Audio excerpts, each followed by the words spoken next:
नमस्कार। पिछली वीडियो में हमने एकदम खालिस यानी शुद्ध वैदिक वास्तु सीखना शुरू किया था और उसके लिए हमने वराहमिहिर की बृहत संहिता उसमें से पहला श्लोक उसका सरलार्थ भावार्थ बहुत डिटेल में आपको बताया था। आज हम दूसरा और तीसरा श्लोक लेते हैं और ये श्लोक है वास्तु पुरुष के बारे में। तो पहले श्लोक पढ़ते हैं, उसके बाद मैं इसके बारे में गहराई से बताऊंगा आपको। तो श्लोक है किमपि किल भूतम भवत रुन्धानम रोदसी शरीरेण तदमर्गणेन सहसा विनिगृह्यात् अधोमुखम न्यसतम यत्र च येन गृहीतम विबुधेन अधिष्ठितः स तत्रैव तदमरमयम विधाता वास्तु नरम कल्पयामास। तो ये दो श्लोक एक्चुअली इकट्ठे ही हैं। तो इसके बारे में क्या कहा है कि कभी प्राचीन काल में अपने शरीर से पृथ्वी और आकाश को ढक देने वाला, आच्छादित कर देने वाला कोई अपरिचित व्यक्ति उत्पन्न हुआ। कोई नाम नहीं था उसका उस वक्त। उसको अचानक देवताओं ने पकड़ के उसका मुंह नीचे किया और उसको पृथ्वी पे स्थापित कर दिया।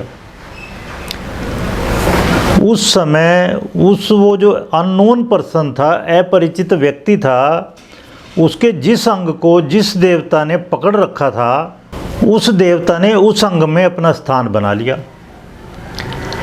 तो उस देव में मतलब क्या माना है कि ये जो पुरुष था देव में था, देव तुल्य था। उस अपरिचित व्यक्ति को ब्रह्मा जी ने क्या कहा कि इसका नाम होगा वास्तु पुरुष। मतलब उसका नामकरण किसने किया? ब्रह्मा जी ने। तो इस बारे में जब आप विश्वकर्म प्रकाश पढ़ेंगे उसमें भी इसी तरह की कहानियाँ लगभग। उसमें बस ये कहा त्रेता युग में उत्पन्न हुआ। यहाँ पर कोई युग नहीं बताया, प्राचीन काल में ये बताया। मत्स्य पुराण में कहानी कुछ अलग बताई गई है। मत्स्य पुराण में कहा है प्राचीन काल में अंधक नाम का कोई असुर था। उसको हराने के लिए भगवान शिव ने बहुत बड़ा रूप धारण किया। तो भगवान शिव के माथे से एक पसीने की बूंद गिरी, उससे ये वास्तु पुरुष उत्पन्न हुआ और वो चित्त लेटा था, मतलब मुंह उसका ऊपर था। तो सभी देवता भयभीत हो गए, घबरा गए, इवन इंद्र भी। वो सब इकट्ठे होके गए भगवान ब्रह्मा के पास। तो ब्रह्मा जी से उन्होंने प्रार्थना की। ब्रह्मा जी ने कहा इसको पट्ट कर दो, मतलब मुंह इसका नीचे कर दो और इसके ऊपर बैठ जाओ, इसको स्थापित कर दो ज़मीन में। तो इस तरह की कहानी अलग अलग पुस्तकों में अलग अलग मिलती है। आप अगर चाहें तो विश्वकर्म प्रकाश पढ़ सकते हैं, मत्स्य पुराण पढ़ सकते हैं। लगभग हर वास्तु के क्लासिकल टेक्स्ट में इसकी कहानी अवेलेबल है। आप हमारी पुस्तक वास्तु पर जो हिंदी में भी अवेलेबल है, इंग्लिश में भी अवेलेबल है, वो भी पढ़ सकते हो। उसमें हमने बहुत गहराई से वास्तु पुरुष के असली मतलब क्या हैं। तो वास्तु पुरुष बेसिकली क्या है, जिस तरह ज्योतिष में ना काल पुरुष, काल यानी समय, पुरुष यानी व्यक्ति, टाइम पर्सनिफाइड, समय का मानवीकरण कर दिया उसमें। यहाँ पर क्या है, वास्तु पुरुष क्या है, स्थान का मानवीकरण कर दिया गया है। और यहाँ तो बृहत संहिता में क्या कहा है कि देव तुल्य था, देव में था, मतलब मानवीकरण की बजाय बल्कि दैवीकरण करने की चेष्टा है यहाँ पर। खैर, तो वास्तु पुरुष एक, ये समझ लीजिए, एक अवधारणा है। ये कहने की कोशिश हो रही है कि हर एक जगह वो इस तरह से बिहेव करती है, इस तरह से फल देती है जिस तरह के वो मनुष्य हो, उसमें जान हो, उसमें जीवन हो। महावीर स्वामी ने कहा था कि हर एक, चाहे पत्थर का कोई कण भी क्यों ना हो, उसमें भी आत्मा है। हर चीज़ में आत्मा है। पेड़ पौधों में तो है ही है, मनुष्यों में, जानवरों में तो है ही है, पक्का है।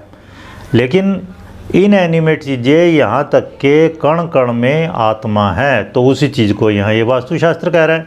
तो जब हम आगे बढ़ेंगे, ठीक है, अब यहाँ पे क्या कहा है इन्होंने कि देवी देवता, उन्होंने उसके अलग अलग अंग में निवास स्थान बना लिया। अब ना तो यहाँ ये बताया कितने देवी देवता हैं।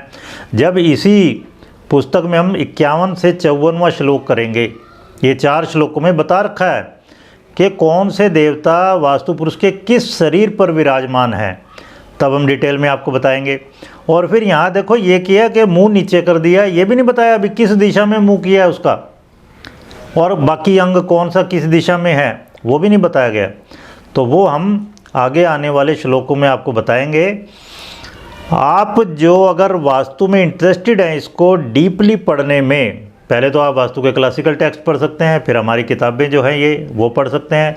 लेकिन अगर आप में से कुछ कोर्स करने में इंटरेस्टेड हैं तो आपके लिए खुशखबरी है, एक हम कमर्शियल वास्तु पर, व्यावसायिक वास्तु पर कोर्स शुरू करने वाले हैं। ये बस आने वाले 28 सितंबर से 10 हफ्ते का ये कोर्स होगा।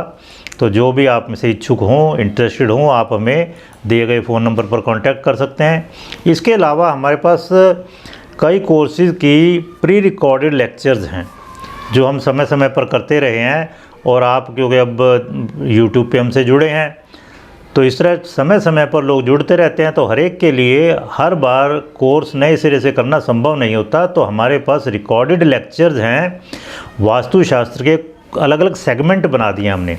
तो वैदिक वास्तुशास्त्र पर हमारे पास कोर्स अवेलेबल है, फलित और प्रश्न वास्तुशास्त्र पर मतलब एस्ट्रो वास्तु, उस पर कोर्स अवेलेबल है 10 हफ्तों का। वैदिक वास्तुशास्त्र का कोर्स 21 हफ्तों का है, बड़ा कोर्स है वो एक। फिर वास्तुशास्त्र में रेमेडीज़, उपाय जो करना चाहते हैं 10 हफ्ते का ये कोर्स है। राम मंदिर अयोध्या वास्तु, ये 4 हफ्ते का कोर्स हमने किया था। इसमें मंदिर वास्तु भी हमने इंक्लूड किया बहुत डिटेल में, मंदिर का वास्तु उसके बारे में बहुत डिटेल में बताया गया है। फिर संसद भवन, नई संसद भवन बनी थी, पुरानी संसद भवन है, इनका वास्तु, इनका कंपैरिजन, इसमें क्या सही है क्या गलत है, वो सब मैंने बहुत डिटेल में बताया है। फिर व्यावसायिक वास्तु पर अभी हम करने जा रहे हैं कोर्स।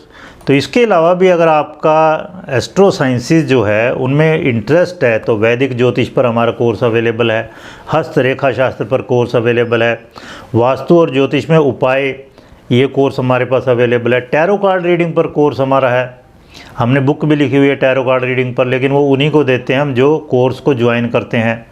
लाल किताब ज्योतिष पर अभी हमने पीछे कोर्स किया था, अब उसकी रिकॉर्डिंग हम दे रहे हैं। वैदिक वास्तुशास्त्र पर मैंने आपको बता दिया। तो ये सब कोर्स अवेलेबल हैं।